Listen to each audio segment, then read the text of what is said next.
तो बच्चों, अब हम आपको आज बताते हैं महाद्वीप के बारे में, कॉन्टिनेंट्स और सब कॉन्टिनेंट्स के बारे में। तो आपको हिंदी में बताते हैं महाद्वीप और उपमहाद्वीप। उपमहाद्वीप जो होता है वो महाद्वीप का ही पार्ट होता है, बस ये होता है वो और महाद्वीपों की अपेक्षा में विशाल होता है। उसका जो भौगोलिक संरचना होती है और उसके जो पठार होते हैं, पर्वत होते हैं, वो उसको क्या करते हैं और जो महाद्वीप हैं उनसे पृथक करते हैं, उसको बोलते हैं उपमहाद्वीप। जैसे उपमहाद्वीप हमारे का सबसे बड़ा उपमहाद्वीप कौन सा है? भारत। भारत जो अपनी सांस्कृतिक और भौगोलिक विभिन्नता के कारण पृथक है, वो सबसे बड़ा उपमहाद्वीप कहा जाता है। अब सबसे पहले हम लोग आते हैं महाद्वीप। महाद्वीप होता क्या है?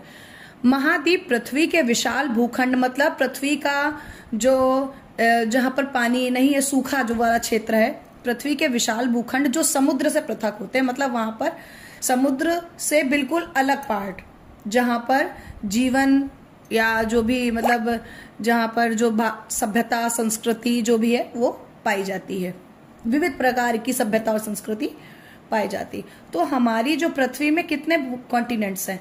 7 महाद्वीप। 7 महाद्वीप हैं और इन्हीं से उपमहाद्वीप बने। 7 महाद्वीप कौन कौन से हैं? Asia, Africa, north America, south America, Antarctica, Europe और ऑस्ट्रेलिया। अब आप लोग इस चीज को खासकर ध्यान दीजिएगा कि एशिया जो है वो सबसे बड़ा कॉन्टिनेंट है, सबसे बड़ा महाद्वीप है। वर्ल्ड के जितने पॉपुलेटेड कंट्री हैं, भारत और चीन, ये भारत और चीन जो है ये एशिया में ही उपस्थित है, इसलिए सबसे बड़ा महाद्वीप है। अब जो अफ्रीका है, अफ्रीका जो है क्षेत्रफल के हिसाब से दूसरा बड़ा महाद्वीप है, और जो एशिया है वो जनसंख्या के हिसाब से, अफ्रीका जो है क्षेत्रफल के हिसाब से सबसे बड़ा महाद्वीप है। और नॉर्थ अमेरिका है, इसमें भी जो नॉर्थ अमेरिका है इसमें भी कई देश आते हैं।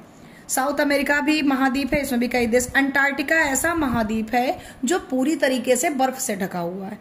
यूरोप भी महाद्वीप है जिसमें कई देश आते हैं। और ऑस्ट्रेलिया सबसे छोटा महाद्वीप है, ये आप लोग ध्यान रखिए। सबसे बड़ा महाद्वीप एशिया और सबसे छोटा महाद्वीप ऑस्ट्रेलिया। अब देखिए सब कॉन्टिनेंट का क्या होता है? उपमहाद्वीप किसी महाद्वीप का एक बड़ा और विशिष्ट खंड, जैसे कि भारत। बाकी जो कि महाद्वीप से समुद्र, पहाड़ और पर्वत द्वारा अलग होता। भारतीय उपमहाद्वीप इसका सर्वश्रेष्ठ उदाहरण है।